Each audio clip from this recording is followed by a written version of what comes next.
It's early Sunday morning here in Melbourne, Australia. It's cold, it's dark, but I'm on a mission to find the best slot car swap meet here in Melbourne. First stop is my local ATM. This is what we call it in Australia. A couple of pineapples. I will be spending these today, and if you are playing in another country, this is plastic money. Before we hit the festival, I have to get my morning workout in, so I went to my local gym to do a couple of my favourite workouts. A very heavy bench press, getting me started for the day, whatever this machine was.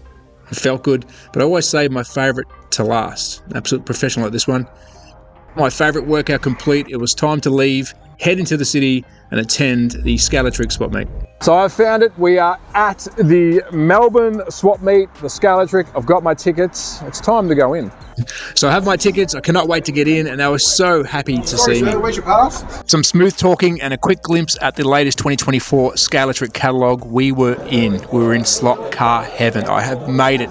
But the first place we have to go to is the membership. Now, the club has over 700 members, and I was lucky enough whilst I was here to meet a couple of the ticket holders. I was actually lucky enough to meet ticket holder number 1, which we'll get to see some very rare cars from him soon. But with a quick warning and a nice little get out of jail free card, we're here to go shopping. We're off to an extremely good start. The first table was chockers full of fly slot, Ninko, and I even dropped 3 pineapples on this beauty. And then I run off. No, I'm joking. So that was $150 already gone. I've only been here 3 minutes, but there was so much stuff. I had to start pacing myself. They'll tempt me with all these goodies, a nice SCX Morgan, but trust me, there was so much more here, I didn't know where to look. On to some Ninkos, Scalextric, you name it, TTS, it was chockers, and this was only the first table. So somebody must have told him that I was coming because it was full of beautiful Porsches, and I couldn't go past this one. Did I buy it? No, I didn't, but I had to have a sneaky look, but it was incredible. And I did find this little sneaky Ninko Porsche, which I am regretting that I did not purchase, so I might have to reach out to Vlad and try and pick this one up again. Table number 2, and the track pieces by Carrera was very tempting, but this Scalextric set extension pack was absolutely stunning. Again, I wish I took more pineapples with me, but unfortunately I didn't. This was pretty much complete. The yellow inserts, the characters, borders, the bridge, it was absolutely stunning. And we're only up to table number 2. And the quality didn't stop there. We even had some new old stock in their packets, and we had a boxed Cox. This thing was absolutely stunning. I did pass up on it, but it was good to see some of the older stuff on display. Oh, that's a good deal.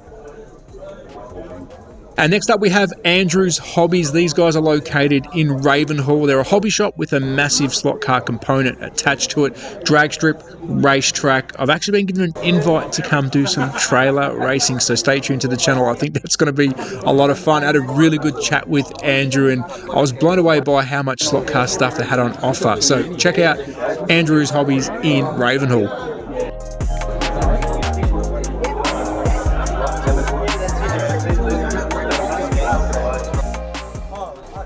And next up, one of my favourite tables of the show, Alan's table. It was chockers full of some good items that I am now regretting I did not purchase at the time.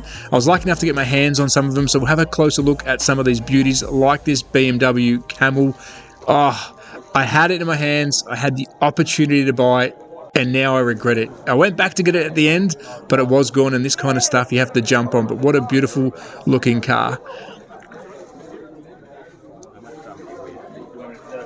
And the next, of course, a Porsche caught my eye. Now, this has a toy body on top with a beautiful chassis underneath. It was quite interesting. Again, I did sleep on this one. I went back, it was still there, but by the time I got there, the other tables had taken all my money. But what a beautiful looking Porsche.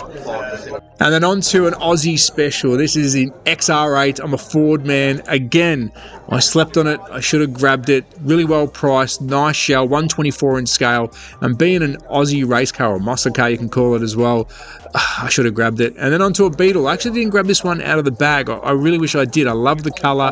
I loved how it sat. But then we moved on to the Piste de Resistance. Is that how you say it? Probably not. But this Porsche, again, I slept on it. I went back and she was gone. So a bit upset with myself, but what a beautiful thing. And I found another Perla, this Alfa Romeo MJK 124 scale. I should have grabbed this one as well. You're going to hear this a lot in the video, and I'm only showing you a caption of what I had in my hands. There was so much stuff here. I went back, but unfortunately, I said before, all my cashola was already gone.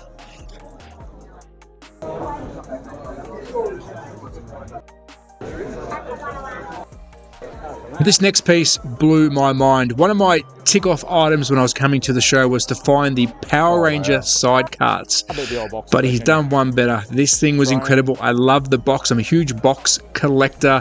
Being old Scalextric, it looked really good, but I tell you what, having this in my hands, having a good look at it, it does trump the Power Rangers version, which is completely different to this one. But again, it was out of my budget, but it was just so good to see some of this older stuff on display, and I hope somebody picked this one up because it was an absolute fucking beauty. Oh, that's what I paid for it. That's what the color.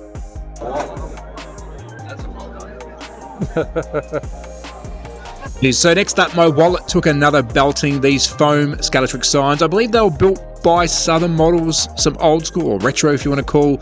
They were coming home with me. A very good deal done. I was excited. Some really good stuff on display, in-box and out-of-box, but those two Scalextric foam stands were definitely coming home to the slot shed, and I believe the gentleman who was behind me was trying to snag them before me, but sorry mate, you snooze, you lose. See, there was tons on offer. I'm a huge F1 fan. This F1 Ferrari by Carrera was an absolute winner. And some of these SCX Pro, the Citroen, very hard to find. Awesome cars. It's rally version. And this SCX Pro GT was another absolute winner. Come race, vintage slot cars. And next we had the Vintage Boys. Now these guys had a really beautiful track. I believe it was meant to come, but it wouldn't fit in the car. There is the track. You can go vintage racing. I believe they were in Diamond Creek. Boys, if you are watching, please let me know. But if you want some vintage goodness, take a look at this Ferrari. Again, out of my budget. Well, I actually didn't even ask, to be honest. I was too scared to ask. But it was stunning, the craftsmanship. I think he did that by hand. That was brush painted. The gent was telling me behind the counter. On to another magnificent car, the Porsche.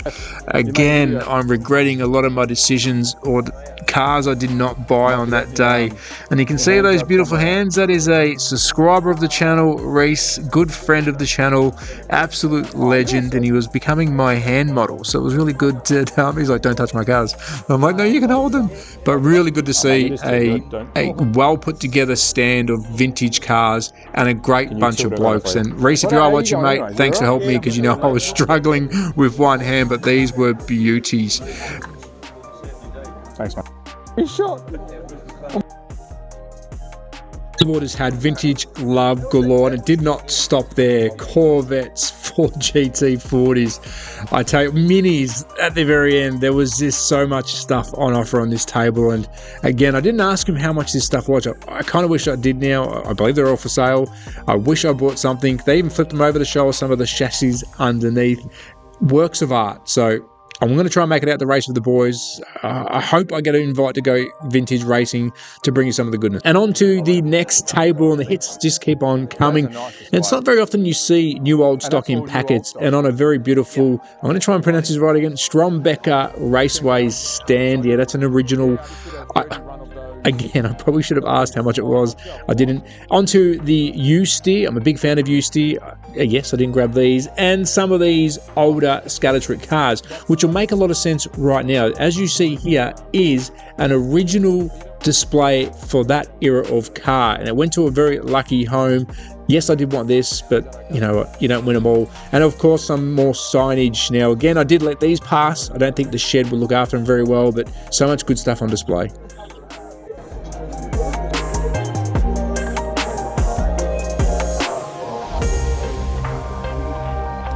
The good stuff.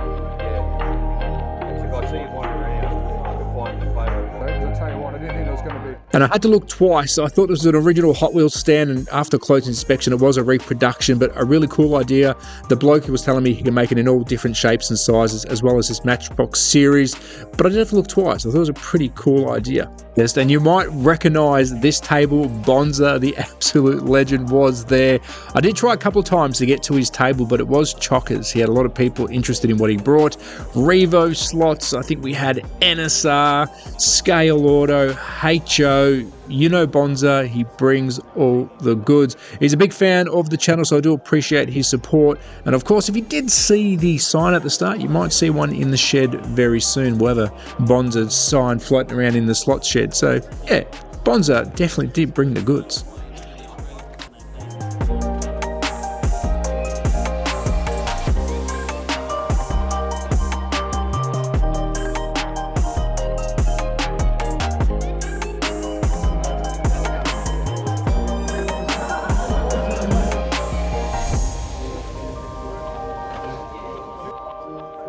Yeah, I've got the bikes set. Oh, they're awesome. The bikes. I've actually got one that you turn the steering wheel and they lean. Not only were there slot cars, there was a fair few sets on offer and a lot of F1, which I was very impressed. I'm a huge F1 fan, so it was good to see these Scalextric F1 cars in preen condition. And here we have the Renault. Again, I was very tempted. I didn't buy it, but I wish I did. We had the AusGP car, the A1 Grand Prix. I wish I grabbed this. Again, I didn't, and I should have. And I think I picked up another Renault. I do like this colour. He had a couple of different Renaults there. But not only did he have F1, he had a Pertex AU Ford Falcon, which I'm a massive fan of the Ford. And we had the GTR R34. Again, what were you doing, Trav? I should have grabbed this. I'm a JDM fan. You happy with that? But the JDM goodness did not stop there with the NSX, this beautiful Toyota Supra. Why didn't I? The Takata NSX, which I think I have this one. Looks like the spoiler was missing on that one. But very beautiful cars, but I could not take my eyes off this Supra. But he had a good selection of Scalextric, American Muscle, even down to my favourite, Porsche. I love this, but another Ford. I'm a Ford man. Did I grab it? No, I didn't. I should have. But an absolute banger of a collection, and most of it was in pristine. I think there's only a couple that you could say were open. This Aston Martin did steal the show for me. Again, did I grab it? Let's say it together. No, I didn't. These figures, the F1 figures. I'm watching this back now thinking, why? Why didn't you? But anyways, we move on. So I think I've missed. Correct. Now this table was extra special. It was owned by the ticket holder, #1 ticket holder for the Scalextric Club. What you're seeing here is a French release building with the Coca-Cola signage, some French release cars. Now, if you didn't look close, you wouldn't have known, and I had an absolute historic lesson standing here with the legend himself. This beauty here is an original. I did want to pick it up, but I didn't. I was allowed to. I kind of wish I did have it in my hands because I've never held one of these before. But there was so much good stuff on this table. It was absolutely incredible. Now, scanning across Ian's table, I came across this beauty, and he was telling me that this was one of the rarest cars, probably the rarest car at this show because of what it was. I believe it didn't meant to have that motor in it, so it was extremely rare, but that wasn't just as rare. Here we have a black Escort. Now this is meant to be a white Escort, as the box would state. It is the C052, and those playing at home would know that that should have been a white one. So thanks for the historic lesson, Ian. And if I'm honest, that made my day. Meeting ticket holder #1, it made my day. Cheers, mate. I've got a funny feeling. And a quick shout out to this little legend. His father and himself pulled me aside out the front of the show. It was more for his father than him, and he wanted to say a big hello. Mate, you are the future of this hobby. Thanks for attending. It was really good to meet your father and yourself. Cheers, buddy. By the way, I did bribe him with that car so I can get a photo. I don't actually think he knew who I was. Cheers, mate. While the show was coming to an end, I had one more purchase left in me, and here it was. The Boxers Grandstand F1 SEX mint sealed. I won't say that. And here is the haul for the day. We're finished. It's time to go home.